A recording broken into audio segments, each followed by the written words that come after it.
So you remember those Dominion voting machines? Donald Trump has cited report Dominion deleted 2.7 million Trump votes nationwide.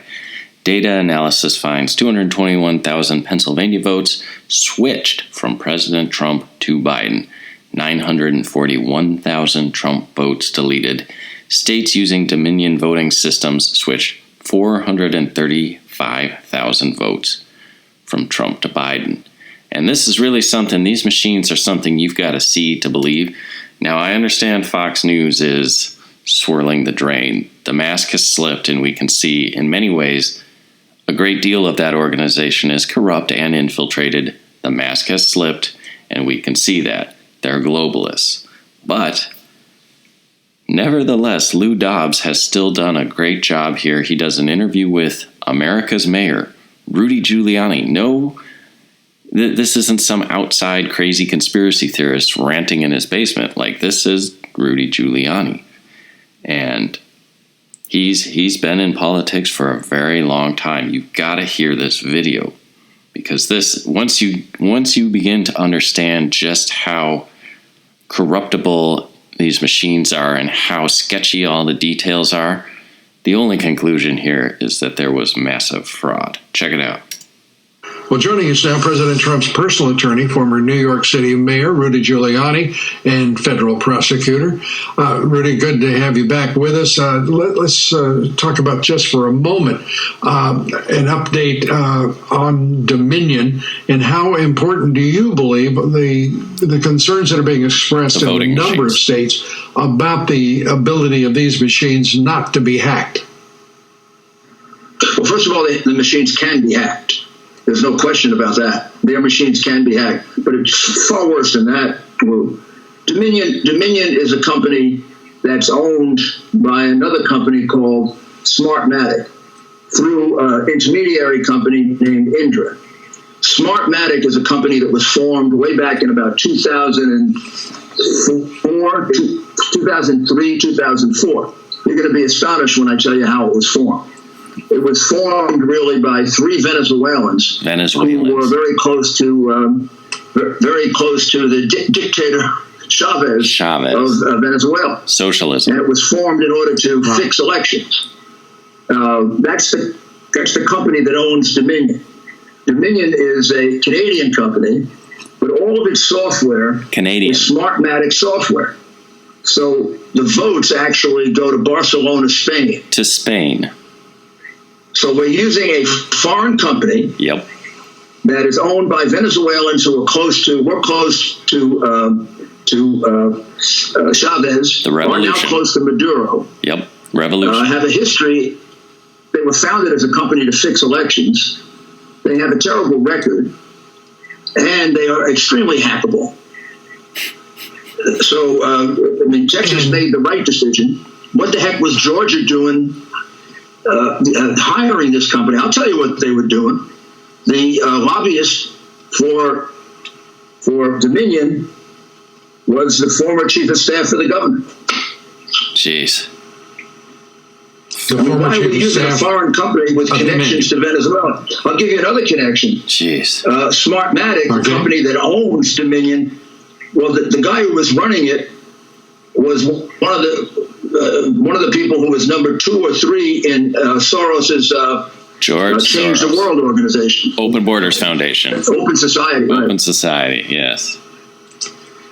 We got a very funny company here. We got a really strange company. Soros stole it. It's very frightening. And yes, they can be hacked. And yes, they can change votes. And now we have to find out whether they did. And with those servers, whether they're in Canada, whether they're in Barcelona, Spain, or Germany, we know a number of companies. All of them are private. 5 of the top voting companies in this country, at least if they're not in this country, they're processing our votes in this country. they comprise 90% of all of the election voting market in this country. It's stunning, and they're private firms, and very little is known about their ownership beyond what you're saying about Dominion.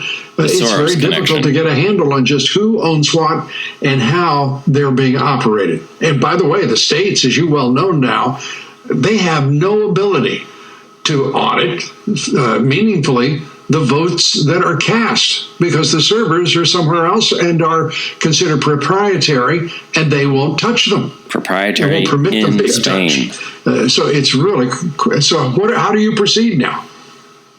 Well, I mean, I'm working on the part of the case which is demonstrating how many illegal votes were cast, and I'm way beyond the margin that I need in Pennsylvania or Michigan to overturn the vote there. Wow. We're up to about 623,000 unlawful ballots in Pennsylvania and about 320 unlawful ballots in Michigan. That's the election. And in Michigan, of course, we have a couple of extraordinary witnesses, one of whom was a Democrat who worked for 30 years for the city of Detroit, who will explain that she started getting trained in how to cheat in September of 2020. They'll also testify to 100,000 ballots being shipped in about 4 in the morning after they had stopped counting. 134,000. They got into a panic because they thought they had made up the lead, and Trump was still ahead by 120,000 votes. Jeez. So they brought these ballots in cars that had trucks that had out-of-state license plates. Wow. They piled them on the tables, and from the witnesses that were there, pure fraud, from whom we have affidavits, every single vote was for Biden, and the ballots looked totally fraudulent. 100% for Biden. Only one person voted for. Rest of the ballot empty. Only voted for the president. Nobody bothered to look or check no other whether candidates. or not the envelope was valid. They just threw it away immediately. Wow. There was no Republican observer, as the law of Michigan requires, and it's a misdemeanor not to do it. No observers. So I can't see these 100,000 votes standing. Wow. Plus about 140,000 more that were counted deliberately out of the sight of any Republican who could check the validity of the ballot. And I think that number will go up. When we began in Pennsylvania, we only had like about 130. We're now at 632,000. 600,000. This was a stolen election. Yes, it was. I know the phony elites don't want to hear it, but this was a stolen election. The same pattern exists in Nevada, Arizona, wow, Georgia, everywhere. Yeah, Wisconsin. And I think Rudy. The fact of the matter is, this looks to me like it may be, and I say maybe, I'm not suggesting it is. But following the operation as when President Trump was a candidate to block his presidency. Yep. To follow with the special counsel. The resistance. First 11 months of investigation, then the special counsel investigation, which went nowhere except to exonerate him, and then the phony impeachment process. This looks to me like it is the end of what has been a 4.5, the end game to a 4.5 year long effort to overthrow the president of the United States. It looks like it's exactly that. It's a coup. That there is these are all parts of a piece here. Well, it's impossible that in 10 different crooked Democratic cities, on the morning of the election, every single one of those Democratic leaders woke up and said, we're going to block the Republicans from seeing any of the mail ballots. Right. Since whenever we count absentee ballots, we know that we have to have a Republican and a Democratic representative. But the only reason they did that is because they knew they were going to need that room to make up for his margins. And here's where they got screwed up. The margins were much bigger than they anticipated. Trump's side. They were figuring they had to make up a couple 100,000 votes in Pennsylvania, maybe 100,000 in Michigan, maybe 80 or 90,000 in Wisconsin. Now they're looking at numbers like 800,000, 300,000, 400,000. Mm-hmm. They had to do plenty of cheating in the middle of the night in order to catch up. And that's why they kept the Republicans out. No reason not to let the Republicans look at these ballots if they're legitimate. Why do you want this issue? And if you know the history of absentee balloting, we never exclude the other side when we look at absentee ballots. Never, ever. This is the first time that ever happened. Well, no one would. Yeah, it's extraordinary that this election has got more firsts than any I can think of. And Rudy, we're glad you're on the case and pursuing what is the truth. So for those of you that don't believe in the one world government conspiracy, I want you to think about this. Okay, because the Biden administration is now moving to depose Assad. President Trump has been nominated for Nobel Peace Prizes, I think up to 3 times now, because he has opposed this policy of regime change. Okay, the CIA is excellent at deposing leaders. Now, think about Iraq and think about Afghanistan. Think about these forever wars. Okay, we have these voting machines. It gives the appearance of legitimacy, and yet you can sway tens of thousands, if not hundreds of thousands of votes or more to whoever you want. So they topple, say, a Saddam Hussein, and they establish a, quote, democracy. Well, then what? You let the people vote, and then you just install whatever leaders you want, and so you have your new president of Iraq. Well, what if that guy starts to get a little nationalistic? He starts to get a little tight with the oil. He starts to say, well, you know what, I don't want to deal with the U.S. I'd rather deal with Russia or Turkey or Eastern Europe. And you say, okay, well, an election's coming up in 4 years because we're a democracy, and you're going to use these voting machines where your votes go over to Spain, to Barcelona, Spain.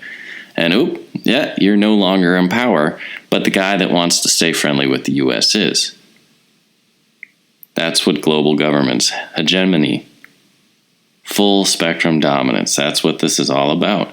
And you can see in the nuts and bolts and details how they do this now.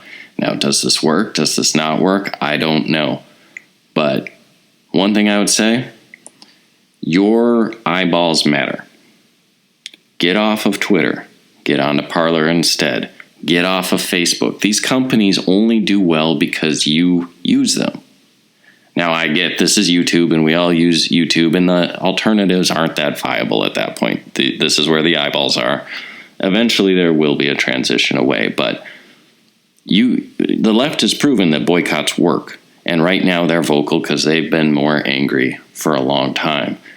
But after seeing the attempt and possible successful attempt to steal the vote, it's time for Republicans to get angry and start voting with their wallet, voting with their eyeballs, actually taking care of and paying attention. What businesses do you use? Because those businesses take your money and they use them for political causes that are opposed to your interests. You gotta stop doing that. And so I wanted to share that. I'll link to it. Watch it again. It's almost beyond belief, but this has happened. This is what's going on, and all we can do is just point it out and talk about it and continue to seek the truth.